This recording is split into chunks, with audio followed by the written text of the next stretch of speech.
Le quartier des Francs-Moisins est un quartier qui a été créé après la destruction d'un bidonville où il y avait beaucoup de populations venues du Portugal et d'Algérie. Ça a été un quartier extrêmement mixte avec un tissu associatif très dense. Les femmes des Francs-Moisins, ça a été une association de mères de famille qui voulaient, soit parce qu'elles n'avaient été pas suffisamment scolarisées dans leur pays d'origine, quelquefois illettrées. Et elles se sont battues pour créer l'association des femmes de Francs-Moisins. Si les maris acceptaient, les femmes pourraient venir suivre les cours. Et c'est comme ça que l'association s'est créée. Elle s'est créée en 1980, à l'époque où les étrangers n'avaient pas le droit de créer des associations. Donc elles ont monté ces associations avec des Françaises du quartier. Il y avait donc des Algériennes, des Portugaises, des Maliennes, des Sénégalaises, des femmes de différents pays. Et on va voir passer dans l'association progressivement toutes les couches qui vont arriver et qui vont retrouver ces problèmes d'alphabétisation. Ici, la première chose qu'elles ont faite après les cours d'alphabétisation, ça a été de manger ensemble.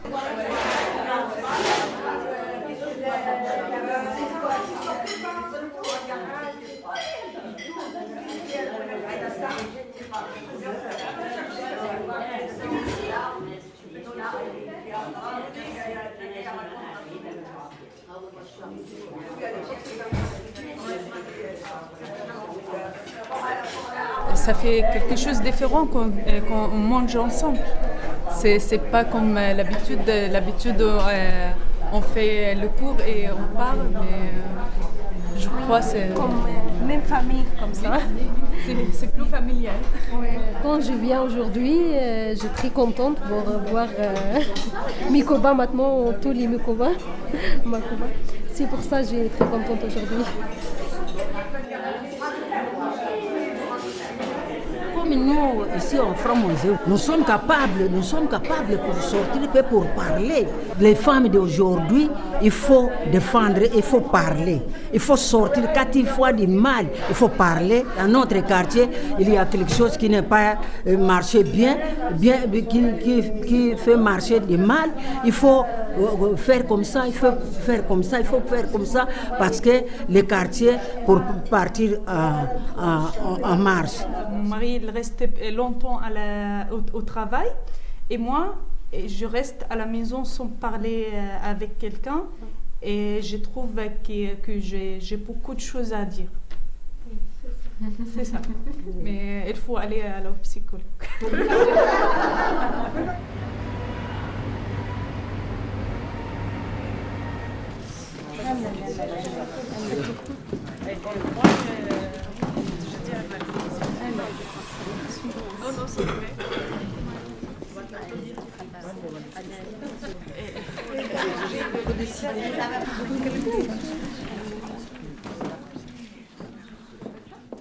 Bonjour à tous et toutes pour cette journée d'études sur les habitantes dans les quartiers. La journée s'appelle Habitantes des quartiers populaires, se former et se rencontrer pour un droit de cité. C'est centré sur la question des femmes dans les quartiers. Ce projet, c'est un projet qui a été monté par l'association des femmes de Francs-Moisins, où il y a un cours qui est suivi par un groupe de femmes qui sont à la fois des cours de français et il y a eu aussi tout un travail sur la mémoire. Alors je dirais que c'est un travail aussi sur la mémoire de la France avec des visites de lieux culturels qui sont aussi des lieux de mémoire à Saint-Denis, mais aussi à Paris, comme il y a la Cité de l'Immigration, il y a eu le Louvre, Notre-Dame, et puis la basilique de Saint-Denis et la visite aussi du théâtre Gérard Philipe. Les femmes qui ont participé à cette formation ont aussi un passé de migration et quand on a migré, quand on passe la frontière, on ne dépose pas ses valises, on a son histoire.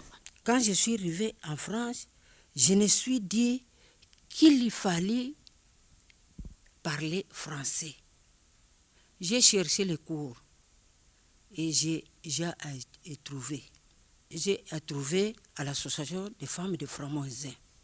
Nous sommes contents de commencer à sortir. Jusqu'ici, nous sommes libres de parler comme nous voulons. Apprendre aussi l'aptitude à parler avec des gens. Nous prenons à parler français, il faut aussi sortir à parler avec des gens. Qui dit immigration, il dit le couple. Il y a le mari, il y a la femme, il y a des enfants. Et on nous voit beaucoup sur le terrain. Et nos maris, qu'est-ce qu'on fait de eux? Est-ce qu'ils sont sensibilisés? Et où est-ce qu'on continuera à se battre comme ça sans eux?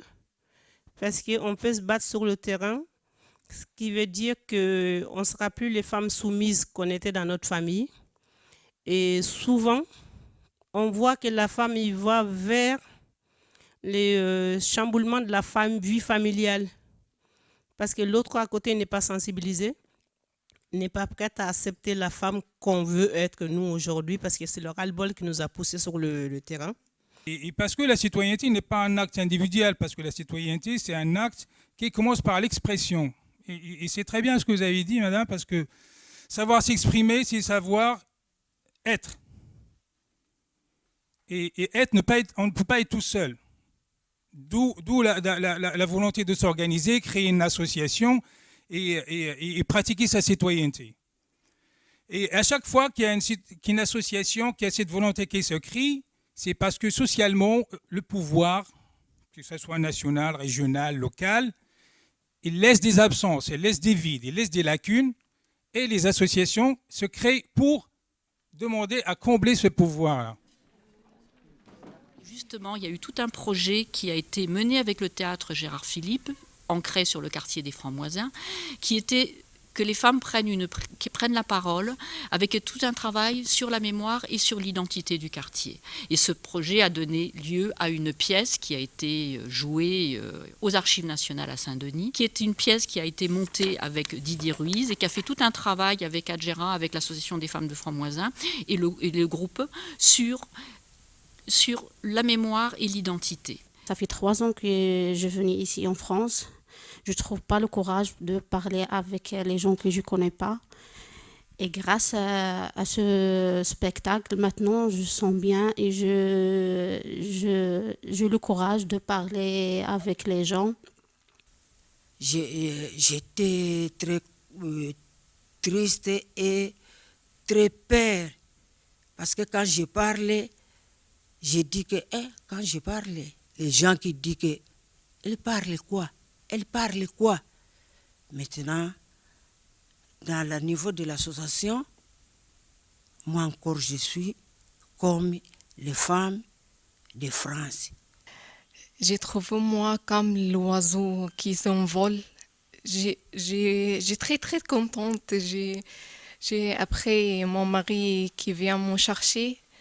J'ai parlé beaucoup avec mon mari comment ça passe les Bourget-Valls, comment Didier m'a donné confiance en moi.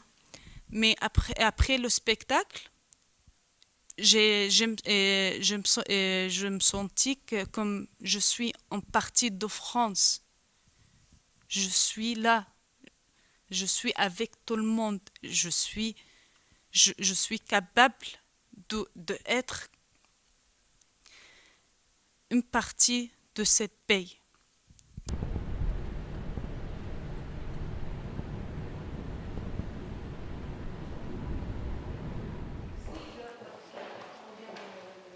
La diversité ethnique et d'origine, elle est présente puisque la plupart de ces femmes viennent de l'étranger, de tas de pays différents, qu'elles n'étaient pas francophones au début de l'aventure, qu'elles le sont devenues petit à petit avec une incroyable facilité, peut-être de parler plus facilement d'elles que de choses qu'on apprend, de syntaxe qu'on apprend comme ça, qui n'a pas de rapport avec nous. Sani est au cœur du projet, puisqu'on est à Saint-Denis ici, qu'elle nous parle également et de Saint-Denis, mais également de leur Saint-Denis, qu'elles ont laissé pour la plupart à des milliers de kilomètres d'ici. Et d'un seul coup, ce Saint-Denis-là nous apparaît différent, puisqu'il est le chaudron de toutes ces différences.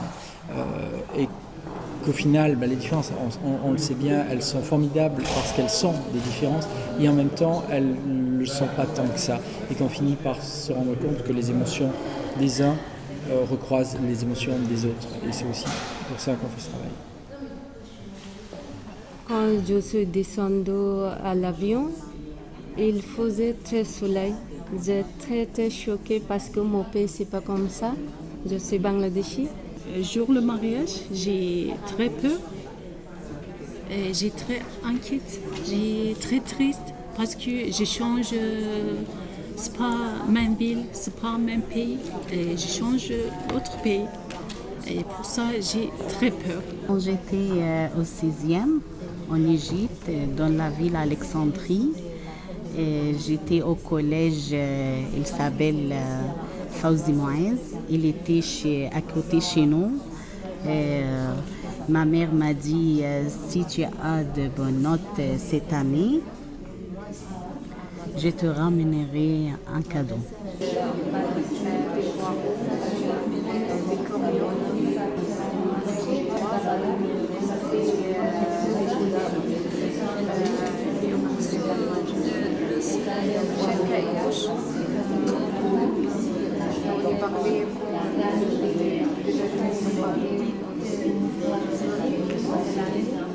Les personnes, quand elles migrent, elles ne se déshabillent pas, elles ne perdent pas leur passé, leur histoire. Elles ne vont pas se perdre toute leur richesse. Ce qui est perçu toujours de point de vue négatif, et d'ailleurs très longtemps la recherche sur l'immigration en France a laissé tomber le passé avant les origines. Les passés avant, c'est pour ça que quand on a des histoires de vie, des récits, des témoignages, des documents, eh bien c'est toute une transmission d'une histoire aux enfants qui vont devenir autres parce que eux ils sont socialisés en France. Là, je parle en sociologue, ça c'est ma formation, mais quand même, il y a tout un passé qu'il ne faut pas perdre, mais se le réapproprier avec tous les ajustements que supposent les confrontations. Et d'ailleurs, d'avoir des confrontations culturelles au sein de l'association, c'est un plus pour aussi s'adapter et faire bouger la ville dans laquelle on vit.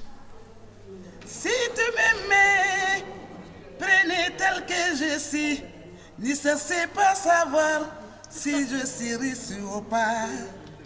Si tu m'aimais, prenez tel que je suis, n'y prenez pas savoir si je suis pauvre ou pas. Yeah, mon ami, ça va? Ça va là-bas. Allô, Série Coco, ça va? En tout cas, ça va chez moi. Si tu m'aimais, prenez tel que je suis.